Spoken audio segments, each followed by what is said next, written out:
अबाज ज़ैदी साहब की जो शायरी है, मतलब एज अ होल जब आपने किताब पढ़ी, फिर ये एल्बम का प्रोसेस और एक 1.5 साल का प्रोसेस बहुत लंबा प्रोसेस होता है जिसमें एक आर्टिस्ट एक चीज़ को तकलीफ दे रहा है। किस तरह से शायरी ने इम्पैक्ट किया आपको? अली अब्बास ज़ैदी साहब की किताब ने, उनके आशार ने, इन गज़लों ने जिनको आपने सेलेक्ट किया और कुछ को नहीं भी किया, किस तरह से ये इम्पैक्ट आया और क्या महसूस किया आपने सबसे ज़्यादा? मतलब ऐसा सोचा तो नहीं था कि मतलब ये गज़लें होंगी। ये होता रहा, एक जब मैंने एक गज़ल बनाई तो फिर मैंने पढ़ा, फिर किसी शेर ने मुझे अपनी तरफ खींचा, तो मुझे मैं असल में कहानी सुनाना चाहती हूँ। मतलब मुझे मुझे समझ आई है जो बात, वो ये है कि मुझे कहानी कहानी से बनने वाली हैरानी, मुझे इसके मज़े लग गए। ठीक तो है। तो वो जब मैं पढ़ती गई तो मुझे लगा ये शेर, इसके साथ हम ये शेर जोड़ेंगे तो ये कहानी जो मेरी कहानी है, जो मैंने बुनी है, तो वो स्टोरी टेलिंग की तरफ शायद मैं जा रही थी गज़ल को लेके। ठीक है। तो शायद पहले लोग शायद गए हों, मुझे ना पता हो, लेकिन मेरे लिए कुछ नया था इस तरह से स्टोरी टेलिंग करना उसके लिए। परफेक्ट, सही है। अब इस हवाले से एक और सवाल जहन में आता है, शायरी की बात जी जब हो रही है, आपकी ओएसटी बहुत आए, सिंगल्स भी हमने सुने जी वक्तन फवक्तन, और मूवीज़ के लिए भी आपने काम किया, लेकिन जब आपने एल्बम की तख्लीक की है, एल्बम जी बनाने की कोशिश की, जी। 2 एल्बम रिलीज़ हुई।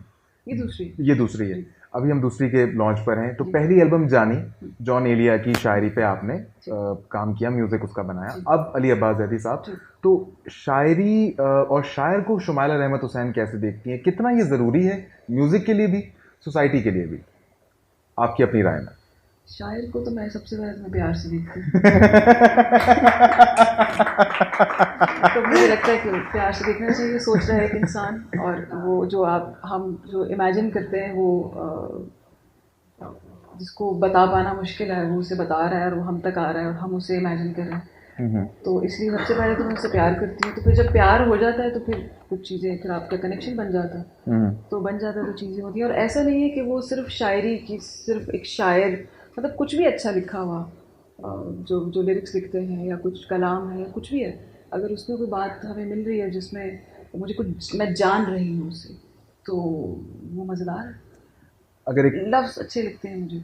अगर मैं इसकी थोड़ी सी और गहराई में जाऊं, तो आपको लगता है जॉन एलिया ने आपको चुना, आपने जॉन एलिया को चुना, या अली अब्बास ज़ैदी ने आपको चुना, आपने उनको चुना? फिर मुझे लगता है इन्होंने ही मुझे चुना। इन्होंने आपको मेरी चुन वो लिया औकात बिल्कुल नहीं है कि मैं इनको चुनूँ। और आपको उसकी हैरानी हुई? हाँ बिल्कुल। मैं तो अभी ज़बरदस्त। कुछ चीज़ों की तो बहुत हैरानी में हूँ। अरे वाह, मैं रहना चाहती हूँ जब तक कोई नई ना आ जाए। ज़बरदस्त ज़बरदस्त। अच्छा, अब सिलेक्शन की तरफ जाते हैं। ये जो नाम आप इस वक्त देख रहे हैं, बात को बढ़ने ना दो, खो रहे हो, किसी को सोचना, मुलाकातें रफ़ीको, ये शाम है, और फिर हमारे पास मुलाकातें और रफ़ीको का एक डिफरेंट वर्जन है, उस पर बात करेंगे। ये 6 गज़लें सेलेक्ट करने का प्रोसेस क्या था? इनको सेलेक्ट करने की वजह क्या बनी? वो रोमांस था, हैरानी थी, या लगा कि ये डिफरेंट होगा, इसमें म्यूज़िक हम और डिफरेंट बना पाएंगे? क्या वजह थी कि ये 6 गज़लें आपने उस किताब में से सिलेक्ट की? एक तो ये सारी छोटी बहर की थी गज़लें, ठीक है। और मेरी जितना भी गज़ल बनाने का जो तरीका है वो ज़रा कंटेम्प्रेरी है, क्योंकि मैं गज़ल को उस तरह से देखती हूँ। मुझे गज़ल जो फॉर्म है जी। वो मुझे पसंद है, वो ज़रा कॉम्पैक्ट है। मतलब आपने घूम फिर के वहीं रहना है और कुछ अलग भी करना है, तो वो ठीक है। कुछ मुश्किल उसमें पेश आती है आपको। आप सोचते हैं दिन रात उस शेर के साथ, तो फिर शेर को खोलते हैं और वो जो सारी चीज़ें वो हो रही होती हैं, बस वो हो रही होती हैं किसी तरह से। फिर इसमें ये था कि इंस्ट्रूमेंटेशन पे हमने कहा कि हम कुछ और इंस्ट्रूमेंट्स को देखेंगे गिटार के अलावा। गिटार तो एक है जो मुझे लगता है कि मेरा कोर इंस्ट्रूमेंट है, और उसके अलावा हमने कहा कुछ दूसरी चीज़ों को देखेंगे, तो ठीक है। वो हमने इसमें देखा है। फिर शायर क्योंकि मुख्तलिफ है तो सोच मुख्तलिफ है पिछले शायर से, बिल्कुल। तो ये एक फ़र्क है। और जो जो छः, क्या सवाल था आपका? कि ये प्रोसेस क्या था, इसमें हैरानी वजह थी इसकी कि इन गज़लों ने हैरान किया है, या फिर म्यूज़िक टेक्निकल अगर देखा जाए तो वो डिफरेंट होगा? मतलब मज़ा आया है, मतलब मैं कुछ भी जब कर रही होती हूँ उसके उस प्रोसेस से गुजर रही होती हूँ, कुछ बनाती हूँ फिर कहती हूँ इसको डिस्कार्ड कर देते हैं, कुछ और बनाते हैं, या फिर 2 दिन बाद उसे सुनते हैं, तो वो एक प्रोसेस से आप गुजर रहे होते हैं, उसका उसी का मज़ा है। फिर वो होते ज़बरदस्त। होते ये मुकम्मल होगी। ऐसा मैंने नहीं सोचा कि ये गाना होगा उसके बाद दूसरा गाना यही गज़ल होगी, ठीक है, हार्ड एंड ऐसा फास्ट रूल कोई नहीं था। बिल्कुल कोई रूल नहीं। तो एक प्रोसेस में से आप गुजरी और जी प्रोसेस भी आप में से गुजरा। बिल्कुल बिल्कुल ऐसा ही है। बेहतरीन बेहतरीन। अच्छा, अब थोड़े हिप क्वेश्चंस की तरफ आते हैं। ये हिप क्या है? ये हिप है, मतलब ये क्रे वाला जो आजकल निज़ाम चल रहा है ना, वो रील्स वाला, तो उसमें हमें उनका कहा वो वाले भी एक दो करने। तो मुझे बताएं, ऑन लूप गाना कौन सा है आपका, कि वो जो मुसलसल लूप में जब तक ये चल रहा था आपने बार बार सुना, रीमास्टरिंग के लिए भी या वैसे अपने सुकून के लिए, अपने लिए? तो सच बताऊँ तो मेरा ऑन लूप तो गाना कोई भी नहीं रहा, वो उस वक्त तक के लिए रहा है जब तक कि वो मुकम्मल नहीं हो गया।